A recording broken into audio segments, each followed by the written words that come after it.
অসমৰ চিকিৎসক বা চিকিৎসা মহাবিদ্যালয় সম্পৰ্কত কেইটামান উল্লেখযোগ্য সিদ্ধান্ত গ্ৰহণ কৰে হেতু হল যে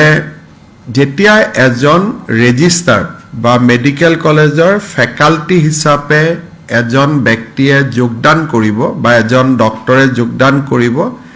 ৰাজ্য চৰকাৰে দৰমহাৰ উপৰিও বেংকৰ জৰিয়তে তেওঁলোকক একোখন গাড়ীৰ ব্যৱস্থা কৰি দিব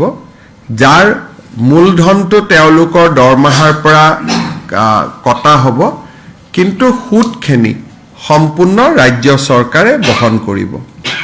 তাৰ উপৰিও আজি আমাৰ অসমৰ মেডিকেল কলেজৰ অধ্যাপক অধ্যাপিকা সকলৰ কাৰণে এচিউট কেৰিয়াৰ প্ৰমোশন স্কিম এটাও কেবিনেটে এপ্ৰুভ কৰে তৃতীয়তে মেডিকেল কলেজৰ চিকিৎসক সকলক তেওঁলোকৰ শৈক্ষিক দিশটো আগবঢ়াই লৈ যাবলৈ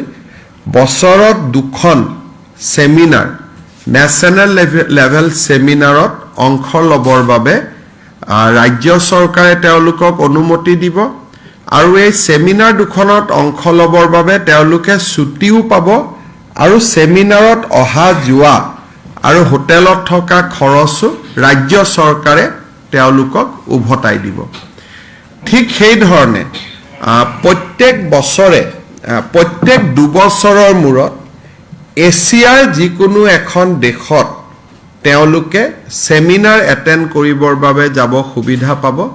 তাৰো খা খৰচ ৰাজ্য চৰকাৰে গ্ৰহণ কৰিব আৰু প্ৰতি 3 বছৰৰ মূৰত আমেৰিকা বা ইউৰোপত তেওঁলোকে একোখন সেমিনাৰ যদি শৈক্ষিক সেমিনাৰ এটেন্ড কৰিব যায় তাৰো সম্পূৰ্ণ খৰচ ৰাজ্য চৰকাৰে বহন কৰিব এইখিনি সুবিধা এইমছত আছিলে কিন্তু আমাৰ মেডিকেল কলেজসমূহত নাছিলে এই সুবিধাখিনি দিয়াৰ পিছত আমাৰ ৰাজ্যৰ মেডিকেল কলেজ সকলৰ অধ্যাপক অধ্যাপিকা সকলৰ চাকৰিৰ সৈতে জড়িত সা সুবিধাসমূহ আমাৰ এইমছৰ সমপৰ্যায়লৈকে গুচি যাব